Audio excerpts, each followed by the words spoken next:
Radhakrishna madam ఉంది కదా. Sea green ఉంది కదా మేడం, సీ గ్రీన్ చూపించాను కదా. ఇగో మేడం ఇది ఎంత బాగుంది చూడండి. ఇలా కట్ వర్క్ తోటి స్టిచ్ చేపిస్తే ఎంత నీట్ గా వచ్చింది చూడండి మీరు.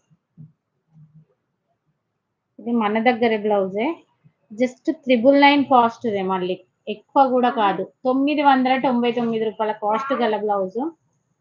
ఆ స్టిచ్చింగ్ కాక ముందుకు ఎలా ఉంది, స్టిచ్చింగ్ తర్వాత ఎలా ఉంది అనేది మీకు చూపిస్తున్నా మేడం. ఇది మనమే స్టిచ్ చేపించాము.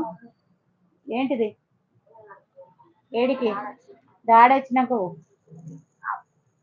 చూడండి ఎంత బాగుంది. ఇది 999 కాస్ట్ బ్లౌజ్ మేడం. ఇదే కాస్ట్ నేను టైలర్ లో స్టిచ్చింగ్ ఇచ్చినప్పుడు అడిగిన 2500 చేస్తామని చెప్పారు తెలుసా. ఇదే బ్లౌజ్ ను మీకు స్టిచ్చింగ్ అయ్యాక కూడా దీని ఫినిషింగ్ అనేది రియల్ గా తెలిసిపోతుంటుంది కదా మేడం. ఇది చూడండి. దీపా మేడం థ్యాంక్ యూ మన ఛానల్ సబ్స్క్రైబ్ చేసుకున్నందుకు. మీకు ఫ్రంట్ కూడా ఇలానే కట్ వర్క్ తోటి